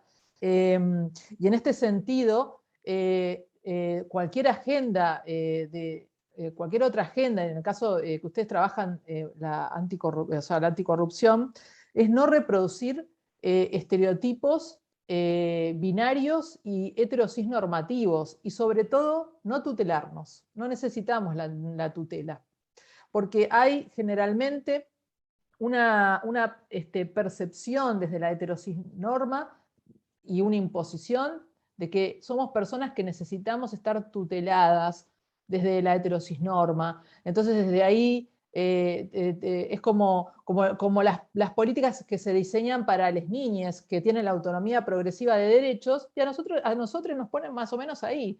Y realmente no es así. Entonces, vamos a seguir golpeando la puerta y no necesitamos necesariamente que venga alguien a incluirnos, porque nosotros ya estamos aquí. Lo que necesitamos es que realmente dejen de imponernos la heterocisnorma binaria y de que ninguna agenda nos tutele. Así que simplemente que nos traten con igualdad. Así que eso, que tengan en cuenta eso para no tener sesgos en el trabajo, y yo estoy segura de que eso va a suceder, porque es lo que ha hecho Poder Ciudadano y lo que ha hecho Karina, porque es la primera vez que a mí me invitan y nos invitan desde esta forma, donde tuvimos plena libertad para participar y hacer este informe, porque este informe es hecho por nosotros. Y como voy a usar una palabra muy trillada, es que es que se usa nada de nosotros sin nosotros. Y este informe efectivamente es así. es con nosotros, sobre nosotros, con nosotros. Así que muchas gracias y te paso la palabra. Gracias, Karina. Bueno, nada, gracias debe ser la palabra que sale en la nube de palabras en esta, si le hacemos el análisis. Primero agradecerle a las 70 personas que todavía están en la sala, que son muchísimas y que es un lujo que nos acompañen. Y nada, Andrea me toma las palabras que había pensado para el final, y lo trajo Lía, lo trajo Efraín. En derechos humanos no hay un punto de llegada, hay siempre un devenir, es hacia donde vamos y es una construcción y siempre es colectiva. Vamos a tener mañana disponible por estos problemas técnicos el informe y va a ser público y están más que invitadas a circularlo y a hacer de él eso, un trabajo colectivo. Y voy a cerrar con algo que inició hace un tiempo una compañera del movimiento anticorrupción y que toma las palabras de muchas reivindicaciones, y es que la lucha anticorrupción va a tener enfoque de diversidad y enfoque de géneros, ¿sí? O no va a ser posible en el futuro, o no será. Así que quiero agradecerles muchísimo, hago los mismos votos que María Gabriela para que esto sea después un cara a cara y un festejo del camino que iniciamos. Agradecerles a todos, a Alex, a Pía, a Efraín, a Tatiana, a María Gabriela, a Lía, a Rodrigo que tuvo que retirarse previamente, e invitarles a todos a que lean el informe, a que lo comenten, a que nos hagan llegar sus miradas sobre esto, y es el primer paso en ese camino de devenir una sociedad más justa, más igualitaria y donde seamos libres. Y Efraín lo decía, y también que nos demos la posibilidad de la felicidad. Así que muchísimas gracias y estamos en contacto. Es la primera foto que nos sacamos y que vamos a compartir durante mucho tiempo. Que sigan muy bien, que terminen muy bien este miércoles. Un abrazo para todos. Gracias.